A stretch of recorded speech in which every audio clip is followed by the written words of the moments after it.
हर साल बीएमसी दावा करती है कि इस साल वाटर लॉगिंग नहीं होगा, बट ये और ये सब इसी साल के फोटोज हैं। अब सोचिए, मुंबई देश का फाइनेंशियल कैपिटल है और इंडिया का रिचेस्ट म्युनिसिपल कॉर्पोरेशन बीएमसी है, तो भी यहाँ पर मॉनसून में रोड्स और नदी नालों में आप डिफरेंस नहीं कर पाओगे।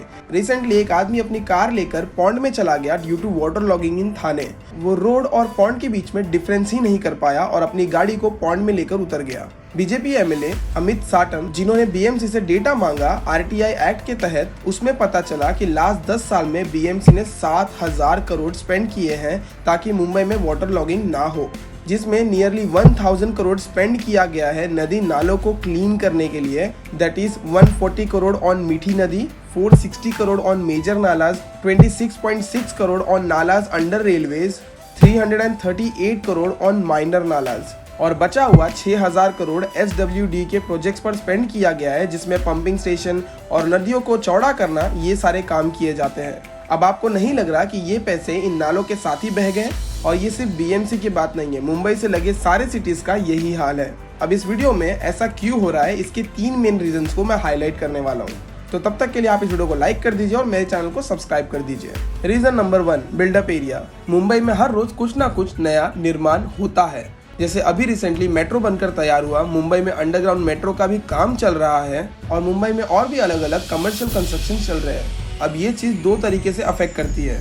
फर्स्ट, जितना ज़्यादा कंस्ट्रक्शन होगा यानी बिल्डअप होगा, उतना ही ज़्यादा एरिया नेचुरल एबिलिटी खो देगा अपनी पानी एब्जॉर्ब करने की, जिस वजह से पानी जमीन में न जाकर सरफेस पर फ्लो करने लगता है। सेकेंड, कंस्ट्रक्शन की वजह से बहुत सारे कंस्ट्रक्शन वेस्ट सिटी के सीवेज में जाकर फंस जाते हैं, जिससे नाले चोक हो जाते हैं। नाले चोक होने की वजह से वाटर के फ्लो को काफ़ी ज़्यादा अफेक्ट होता है।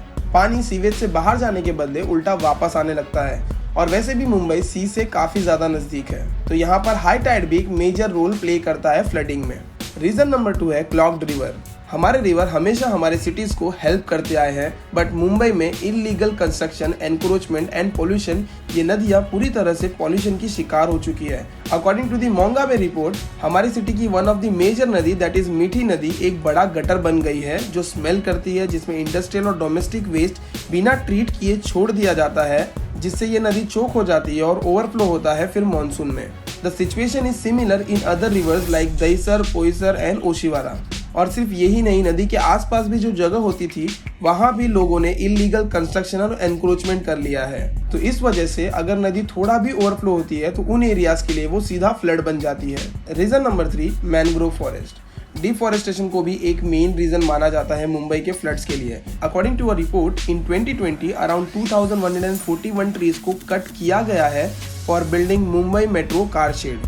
According to research by Mumbai based environmental group Vanashakti ने बताया कि सिटी ने 40% of its mangrove forest covered area को लूज किया है अभी तक, by comparing the spread covered between early 1990s and 2005। जबकि इस रिपोर्ट को कॉन्ट्रडिक्ट किया गवर्नमेंट के स्टेट फॉरेस्ट रिपोर्ट ने इन 2017 और बताया कि पहले के मुकाबले मैनग्रोव फॉरेस्ट में इंक्रीज देखा गया है। अब इन सब के अलावा प्लास्टिक भी बहुत बड़ा रोल प्ले कर रहा है फ्लड में। जो हमारी एक सिंगल थैली है जिसे हम बिना सोचे समझे रोड्स पर फेंक देते हैं, फिर वो बहकर नाले में चले जाते हैं और एक जगह पर जाकर फंस जाते हैं, और फिर वो आपकी एक थैली की वजह से पूरी सिटी को फ्लड को झेलना पड़ता है। तो फ्लड को खत्म करना सिर्फ गवर्नमेंट का काम नहीं है, ये हमारा भी काम है कि हम हमारे सिटी में सफाई मेंटेन करें और चीजों को सही जगह पर फेंकें।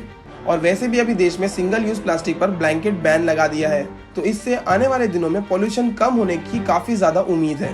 तो अब आप खुद बताइए कि और कौन से रीजन है मुंबई के डूबने के पीछे, आप नीचे कमेंट करके बता सकते हो। और अगर आपको वीडियो अच्छी लगी तो इस वीडियो को लाइक कर दीजिए, शेयर कीजिए अपने फ्रेंड्स, अपनी फैमिली के साथ, और ऐसे ही वीडियोस देखने के लिए मेरे चैनल को सब्सक्राइब कर दीजिए। मिलते हैं अगले वीडियो में, बाय।